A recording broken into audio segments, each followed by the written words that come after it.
Hey guys, how's it going? So here's the deal. There was something about a witch doctor and a sacred urn, and I broke holy law, something like that. A lot of stuff happened. Anyway, there's zombies running around, and I got bit. Do you know how to reverse a curse? No? Me neither. Oh, actually, I know of someone who does. Hey, Evan. What's up? Okay, so long story short, I screwed up. Now there's zombies everywhere, and I got bit. Alec, you know I cannot give out information from the Brotherhood of the White Patch. Evan, you owe me. Fine, here. Review 2 of the worst movies on this disc, and then seek a wizard. Only he who has experienced true pain can be given the wizard's potion. What? I gotta go. So review 2 of the worst movies on this disc, huh? And then seek a wizard. Honestly, I don't know how I'm gonna do that last part, but can I just point something out? This is just glorified grandma bait. Some little old lady comes up to her grandson and she's just like, "So, Timmy, what do you want for your birthday?" "I want a Walking Dead DVD, Grandma." "Oh, Timmy, you and your dead people. Don't worry, Grandma's got you covered." "Gee, thanks, Grandma, yay!" Now, let's see, what is it that Timmy wanted again? Something about dead people, moving out and getting around and all. Oh my goodness, look, the bargain bin! I love the bargain bin being old. Oh, no, Grandma farts. Ting, ting. Well, what you got for me? Now, let's see here. Oh, my goodness. 10 zombie movies in one? This is 10 times the amount Timmy asked for. Oh, how happy I shall make my grandson. Well, here you go, Timmy. "But Grandma, this isn't what I asked for. I asked for The Walking Dead." Oh, Timmy, Grandma's sorry, but you'll be able to make do with that, won't you? "No, I wanted The Walking Dead, goddammit." Bitch, does Grandma look like the customer service desk? Here's a receipt. Get your own damn DVD. Let's try Mortuary. So this movie starts out with us in the back of a minivan with an adorable little girl holding her teddy bear. But where is she going? Who is she? Who knows? Because for the first 2-3 minutes of the movie, no one says a word to each other. And the only vague exposition we end up getting is that this has been a 26-hour car ride from wherever they started, and the only reason they're going is because this is an opportunity for the mom to use what she learned when she went back to school. And then we end up at a mortuary. That's it. That's the beginning so far. Once we finally get to the mortuary, we meet this creepy bastard who can't stop laughing. I'm serious. I mean, listen, watch this whole scene. This guy is weird. I mean, he's fucking weird. Wow. Phew. Oh. You made it. Oh, finally. Elliot, good to see you. Good to see you. Good. I'm sorry we're late. We got stuck on the interstate. Oh, no apology necessary. You're here. Yeah. Oh, this is my son, Jonathan. Well, at least we finally heard a name. And my daughter, Jamie. Hi, Jamie. Well, come on. Be careful. The septic tank overflowed. You know, we've had more rain this season we've had in half a century. There might be just an itty-bitty bit of mold in the house now. No problem. Now, you've got a lease with an option to buy, so technically the maintenance is up to you, but I'd get this septic tank pumped out as soon as possible. This thing probably hadn't been emptied in 50 years. Do all the drains go there, even the mortuary facilities? Yes. I don't even want to think about what's jammed down there. Seriously, what's this guy's deal? What is so goddamn funny? Are you really that tickled pink that you managed to pawn off this shit shack to a poor, naive, single mother of 2? You really are a son of a bitch. So a whole lot of absolutely nothing to extend the plot happens for a while, and yeah, that's gonna be a reoccurring theme in this movie. Until finally Jonathan stumbles around in the dark for a bit and he finds this inscription that looks like it reads Bobby F. Now, don't forget that vague little piece of information, kiddies, because it's the only thing that links you to the central enemy of this entire movie. Seriously, for about 20 minutes, nothing happens. There's a little character development. We meet about 6 people. We only learn like 2 of their names. Seriously, 30 minutes into the movie is when we finally learn the mom's name. Yeah. The rest of these clips that I'm about to show you are just funny little moments or little character development things that happen during the movie that I could make a joke out of. Nothing that advances the plot happens for 20 minutes. Jonathan runs out to go get some food because apparently after a 26-hour car ride, no one conceived of dinner. And he turns up the music in the minivan really loud and smokes a cigarette like a badass. From the fucking middle. When John makes it to the diner, he finds a help wanted sign sitting on the counter. He asks for the job, and it's pretty much just handed to him, which apparently is hilarious to the group of youths sitting behind him.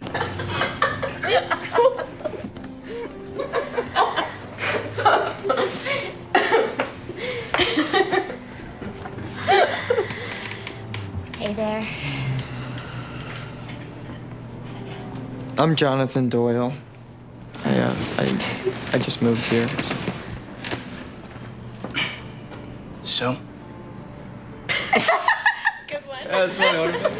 Are those two the daughters of Chuckles from the beginning?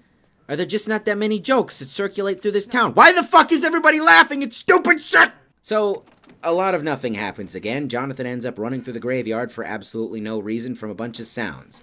Then we finally get back to the house where we learn that the mom character is not just naive, she's full-blown stupid, accomplishing incredible feats of mental gymnastics in order to avoid common-sense problem-solving. Then she opens up this door, and that's important. Later, Johnny Boy makes it to his first day of work and he meets his obligatory love interest Liz, the niece of the diner's owner. But it's too bad because she's taken by Neck Tattoo over here. He caps off his first day of work with a nice fight with Cal. Yeah, that was this guy's name. Cal. Then we quickly jump cut to Mom and Jamie. Mom finally ends up into the crypt where she uses that key she found in the broken glass full of salt and reads a weird inscription that I guess the writers must have thought was just dandy. Her adventure's cut short though as we're met by the best character in this movie. You just have to witness him in all of his glory. Together we can stop graveyard babies. Excuse me? The young men bring their young women here because nothing encourages closeness like a little fear, so they get them scared and then they get... What, man? Spit it out! intimate. Ugh. Oh, okay. Graveyard babies. Good. So Officer Stutter here wastes our time for a couple more minutes, and then we finally get to the main villain of the story. Or at least it looks like it. Where was I? Something bad in the soil. Right. Zeb's cattle started dying, rotting in the fields. And he was scraping by, serving as the town's undertaker. He built the graveyard, and the Fowlers have been morticians from there on out. So, Bobby... Oh, right. The mortuary passed through Zeb's family until 1962. Emmeline and Franklin Fowler own it, and they're the last ones in the Fowler line, except for... Bobby. Bingo. But Bobby's never gonna grow up and have kids. Because he's horribly deformed. Cleft palate. Mute. Hands all messed up. And his parents abuse the shit out of him. Whoa, wait a minute. First off, being mute is not a deformity, it's a disability. And second of all, messed up hands and a cleft lip. That's it? So in other words, you're telling me that our main villain of this story is less scary than Sloth from the Goonies. Fine. And so to skip through a bunch of shit, Cal, Peyton, and Sarah, yeah, Peyton and Sarah, that's the two floozies' names that you actually don't learn until 45 friggin' minutes into the movie, and Cal just says it nonchalantly, so if you don't hear it then, that's it. That's the only time you ever get to hear it. Anyway, the three of them get drunk and set off to go deface the graveyard. They go inside the crypt to have sex and then get locked in. Next, we find out that the obligatory love interest Liz is actually single. Neck Tattoo is gay, and Johnny Boy can slip right in whenever he feels fucking like it. There's a random bit where John smokes marijuana and then has to go talk to Officer Stutter. Officer Stutter ends up in the crypt as well, but we never hear from him again. Finally, when John and Liz end up kissing, Cal and his floozy end up back in the diner, throw up in Aunt Dana the diner owner's mouth. That's a mouthful. Haha, literally. And we finally get to this scene.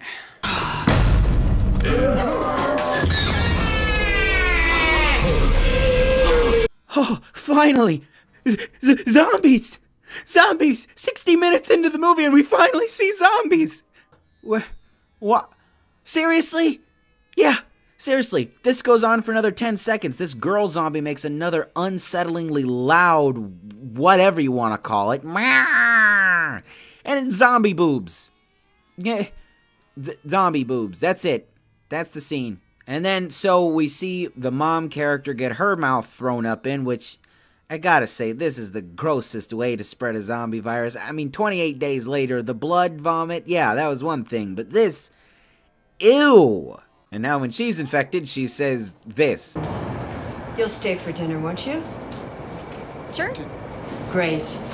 Well, come in before it burns. That's a weird way to put that. Honestly, I think she'd say that even if she wasn't infected.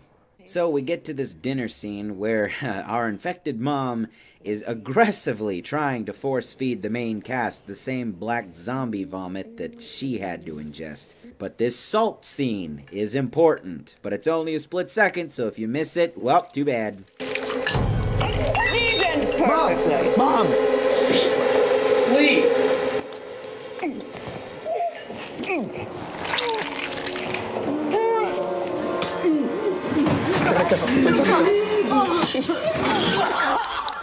In an effort to escape, they manage to find themselves in the graveyard, where they accidentally get funneled straight into the crypt. And eventually they run into guess who? The most annoying out of the three douchebags, Blondo. Through another series of uncertainty and random noises, the group ends up finding this ladder that leads from, you guessed it, the underground crypt to that small iron door thingy that led into the random crawl space.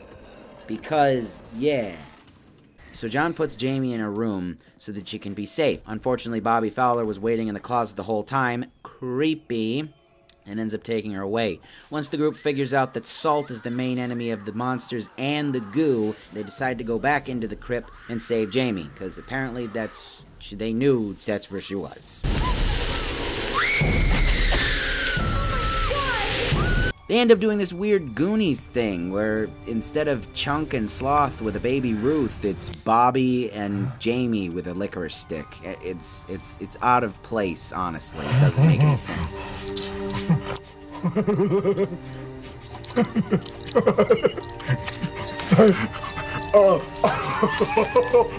So then, after that seemingly unnecessary scene, we join back with John, Liz, and Neck Tattoo for Neck Tattoo's final moments on this earth. And I'm serious, I call him Neck Tattoo this entire time because they never give him a name. Not once do they say his name. Not even in passing like with Cal. Or even as he died. Not once do they say his name. I had to go look it up on the movie website to see what this character's name was. Grady. What? So finally, Liz and John end up finding their way into this circus. But don't worry, Grandpa Underpants comes in to make sure he fills in the right spaces.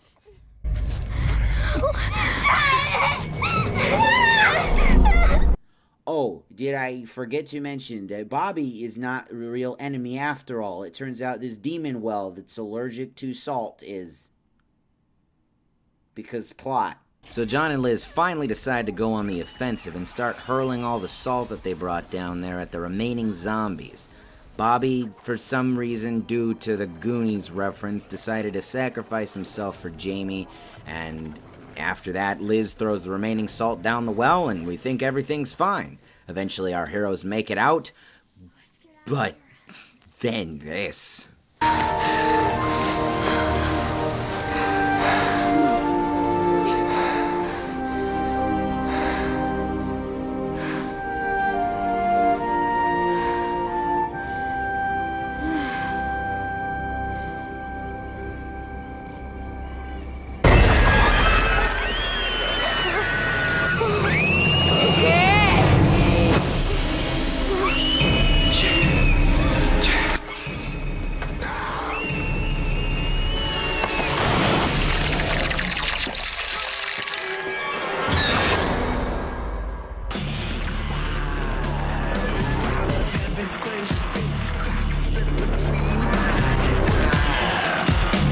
Wait.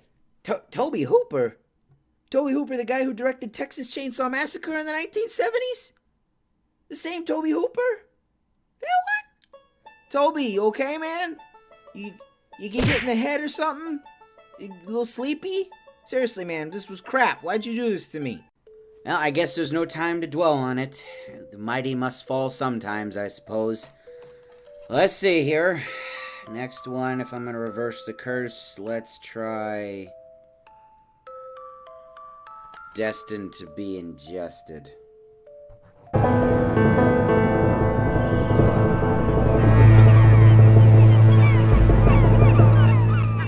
Okay, so I can pretty much sum this entire movie up in about 2 words. It's terrible.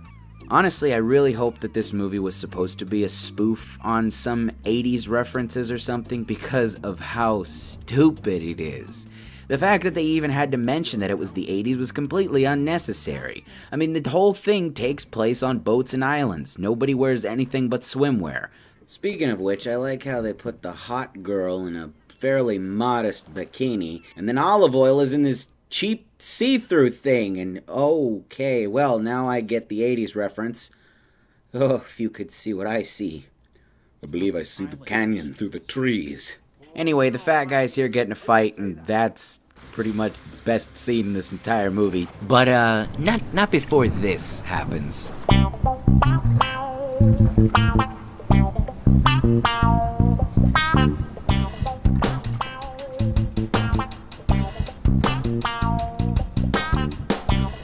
There's something I'd like to do for you, Captain.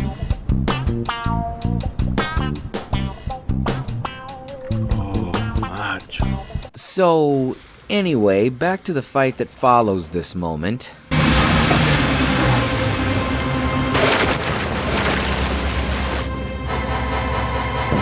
Shark!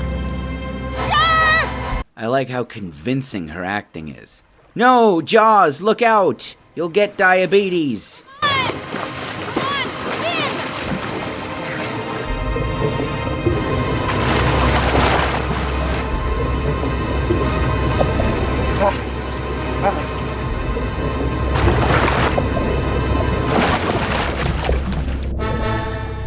So that had what point to it? They were in the boat, they fought out of the boat. There was a documentary-style swimming of a shark. They get out, shark teeth outro. Yeah, no point, didn't think so. Anyway, so to save us both some time, because this bite ain't getting any better. The fat guy with the sweatband and the Speedo, that's Chester. The other guy we're going to see, his name's Tom. His wife with the girl with the black hair, that's Anna. And then the hot blonde chick's name is Sandy. But let's not forget our star attraction. Macho! Macho. Macho. Macho. Macho. Macho. Macho. Macho. Macho. Macho. You fat piece of shit. Anyway, so to not waste your time much more on this is... There's a bunch of random exposition between Tom and Anna that we get that doesn't make any sense. There's like a flashback that's in black and white, but in the black and white flashback, there's a color TV. Yeah, shit like that. What we're supposed to gather from it, and I had to watch that 4 times in order to get it, the same day Anna won the lottery was the same day that Tom got arrested for drinking and driving. His one phone call to her was the same phone call that he asked her to marry him, and apparently she said yes. And this whole trip was like their second honeymoon, I guess. It's really stupid. He gets a phone call telling him that the market crashed and all this other bullshit. Chester and Sandy die on the beach and Macho gets scared and leaves. Bullshit. Apparently Tom is an alcoholic. Bullshit. And then this native guy kills him and Anna falls in love with him 6 months later and is about to have his baby. The native guy. I just saved you 45 minutes.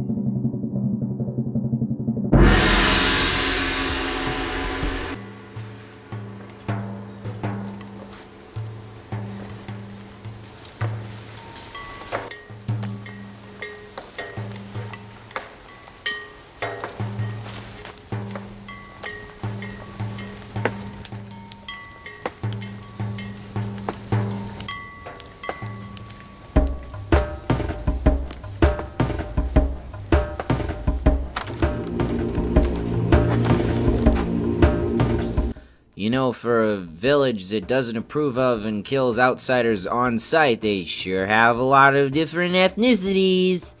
It's a small world after all. So in this scene, we ironically find out that... Oh wait, did I say ironically? I meant... Cliché! We find out that the one village outcast just so happens to also be the chief's son, and of course he forbids him to continue his relationship with Anna. And not only that, but he must go pray to their god, which is apparently a boat. The next night, the witch doctor does a bunch of weird shit, and the dad has a bad dream. And then the next morning, the dad winds up dead. What? You try getting through this movie sober. I don't have a problem. So they hold a tribal funeral for Father Dearest here, and Junior becomes chief. Somehow I guess it doesn't make the gods any less mad at him, or the witch doctor, or whatever. The zombies finally show up an hour into the movie. I don't even care what this is about anymore. I'm just in it for the long run. The zombies kill everybody somehow. They even managed to get a hold of Tarzan Prince Charming here. And then finally, Anna escapes in a canoe out into the middle of the ocean. That's right, a pregnant lady with one paddle, no supplies, zero direction, in the middle of the South Pacific. Would have been better off as zombie food.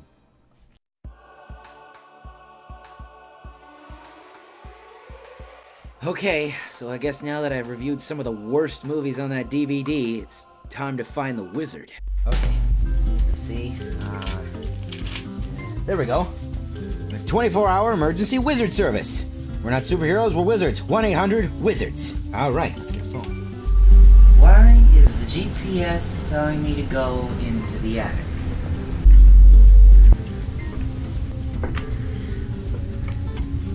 Evan, what are you doing here? Ting. Ting.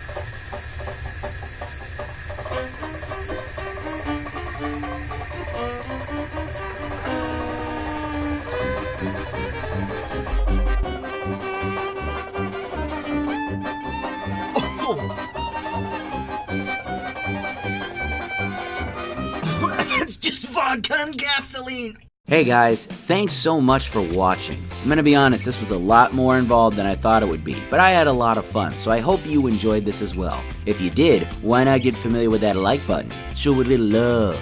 Click it. Just click it a couple times. Just a few. Also, drop me a comment. I always like hearing your guys' feedback. It helps me out a lot. Special thanks to Evan from the Indiana Storm Chase Squad for helping me film the live action portions of this. And also thanks to Echo Bridge Home Entertainment for putting all these terrible movies on one disc.